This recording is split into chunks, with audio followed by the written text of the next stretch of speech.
This is Barney Cargill with our encouraging word for today on Tuesday, May the 11th, and our word for today is tree. You know, following the Civil War, bitterness ran deep between the North and the South. But one man, Robert E. Lee, who was the former commander of the Southern troops, refused to imbibe in this hatred. On one occasion, he was riding through the streets of Louisville, Kentucky, and a woman stopped him and called his attention to the scarred remains of a tree facing her home. And evidently the Northern Army had come through, shot off the limbs, burned the trunk during the attack. And she, I guess, expected the general to join in her outrage, and she stood just silently awaiting his comments, and he finally spoke and said, "Cut it down, my dear madam, and then forget it." Now, those are wise words. Cut it down and forget it. I wonder how much misery we could save ourselves by practicing just those few words. But it seems like in some twisted way, we derive some sort of, tortured pleasure from hanging on to these dead trees in our lives. We remember times that we were victimized. Now, the truth is we all suffer injustice in our world, but how we handle it is up to us. I can either stay stuck in my past, clinging to the base of a dead tree, or I can cut it down and forget it. The question is, which choice is really going to bring us more peace and freedom? Now, I suppose more than anybody in history, Jesus endured mistreatment. I mean, you got to think about it. He was betrayed by one of his best friends. His followers all abandoned him. He suffered the injustice of an unfair trial. He was mocked, beat, and spit upon. And then he was nailed up to two pieces of wood and literally hung out to die. And you know how he responded? What were the first words out of his mouth after being nailed to that cross? "Father, forgive them, for they know not what they do."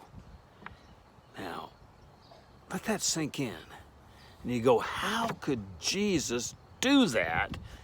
The answer is found in 1 Peter chapter 2, where it says this, beginning in verse 21, "To this you were called, because Christ suffered for you, leaving you an example you should follow in his steps." He's saying, listen, here's how we need to live. It says he committed no sin, no deceit was found in his mouth. But then he says this, when they hurled their insults at him, he did not retaliate. When he suffered, he made no threats. Instead, he entrusted himself to him who judges justly. That's the key right there. Jesus was able to entrust his dead trees to God. He left his case in the hands of God. Now, before I wrap up, it's really important to understand this, that forgiveness is not saying that it's okay what the person did. Forgiveness is not even, we talk about forgive and forget. Some things you can't forget. Forgiveness is not really restoring a relationship. Forgiveness isn't even a feeling. Forgiveness is a choice that we make to entrust this person and the situation to God. Romans 12 in verse 19 says this, it says, "Do not take revenge, my friends, but leave room for God's wrath. For it is written, 'It is mine to avenge, I will repay,' says the Lord." That's God's promise. You don't have to worry about whoever's wronged you, that God's gonna take care of it. And that's forgiveness. I entrust this to God. You may have to do it at the first 100 times a day before God really releases your heart from it. So let me just say, instead of clinging to the dead trees of our past, let's give them to God. And if necessary, do it over and over again. Cut it down and forget it.